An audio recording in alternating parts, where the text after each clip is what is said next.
1865년 4월 14일 포드 극장.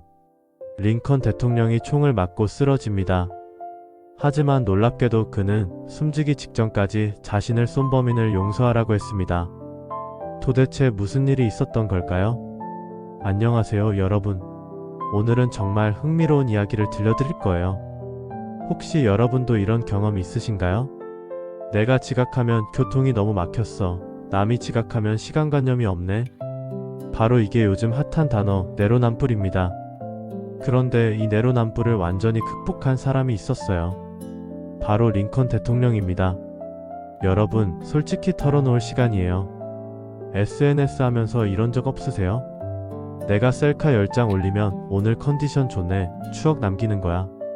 남이 셀카 10장 올리면 또 관심 받고 싶어 하네, 허영심 쩔어. 정치 뉴스 보면서도 마찬가지죠?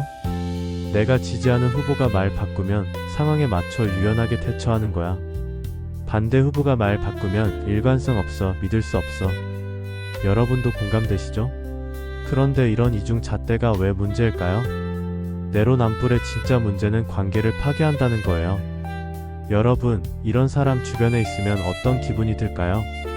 회사에서 상사 본인이 늦으면 중요한 회의가 있었어 라고 말하고, 여러분이 늦으면 너는 왜 또 늦어? 성의가 없어 라고 하면 어떨까요?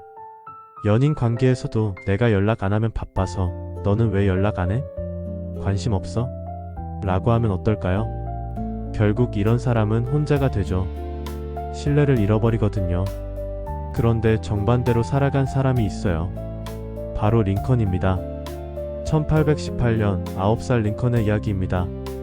어머니가 돌아가시고 아버지는 술만 마시고 정말 어려운 상황이었어요. 그런데 이 어린 소년이 보여준 행동이 놀라워요. 마을 아이들이 약한 친구를 괴롭히고 있었는데 링컨은 어떻게 했을까요? 약한 친구를 도왔어요. 근데 여기서 중요한 건 자신이 괴롭힘을 당했을 때도 똑같이 분노했다는 거예요. 남의 아픔과 내 아픔을 똑같이 여겼다는 뜻이죠. 9살 아이가 이미 내로남불을 극복했다는 거예요. 21살 링컨은 상점 점원으로 일하고 있었어요. 어느 날 손님이 잔돈을 잘못 받아갔어요.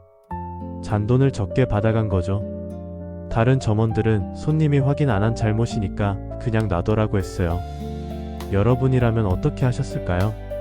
링컨은 5마일 약 8km를 걸어가서 정확한 잔돈을 돌려줬어요. 지금으로 치면 강남에서 여의도까지 걸어간 거죠.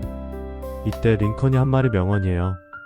정직은 최선의 정책이다. 하지만 더 중요한 건 자신의 실수든 남의 실수든 똑같이 바로잡으려 했다는 거예요. 세월이 흘러 변호사가 된 링컨에게 어느 날 거부가 찾아와서 말했어요. 가난한 과부의 땅을 빼앗고 싶은데 도와달라고 말하며 수임료로 엄청난 돈을 제시했어요.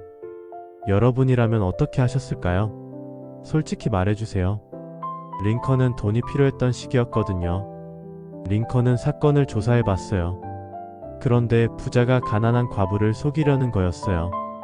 그때 링컨이 한 행동이 정말 놀라웠어요.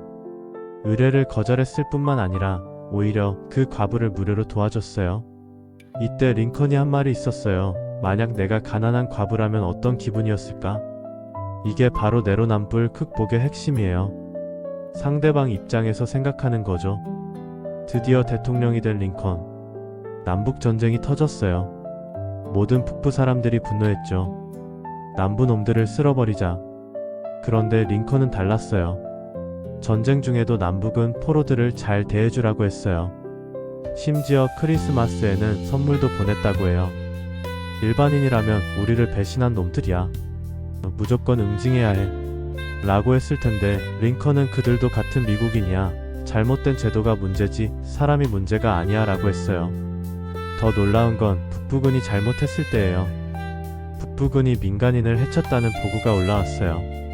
링컨은 어떻게 했을까요? 자기 편을 더 엄하게 처벌했어요.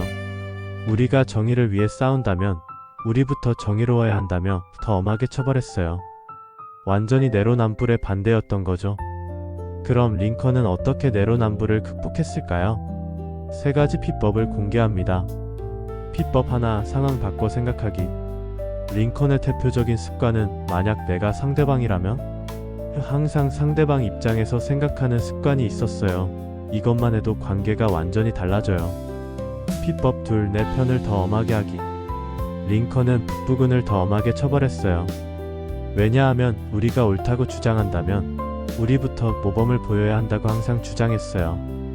우리들도 일상에서 우리 회사 직원이 실수했을 때 더 엄격하게 하고 우리 가족이 잘못했을 때 더 솔직하게 지적하고 내가 지지하는 정치인이 문제 일으킬 때 더 냉정하게 봐야 해요.